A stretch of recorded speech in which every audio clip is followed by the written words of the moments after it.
बिस्मिल्लाहिर्रहमानिर्रहीम अल्हम्दुलिल्लाहि रब्बिल आलमीन। मास्टर जावेद साहब एक कम जड़ा तुसा ने तावन और राजा मुख्तार साहब अमरीका बैठे ने, बहुत बहुत शुक्रिया उन्होंने तावन नाल ये पहले जड़ा है ना मनसूबा शुरू राजे मुख्तार साहब किया सिया।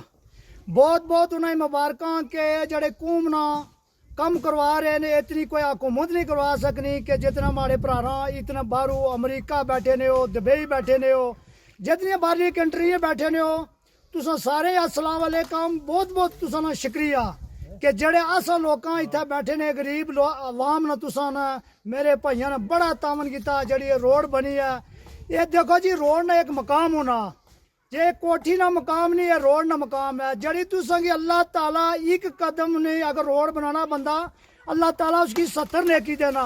तो माशाअल्लाह तुहाडे वास्ते अरबां नेकियां जड़ियां तुसा इतनियां रोडां की तामील की है। बहुत बहुत शुक्रिया।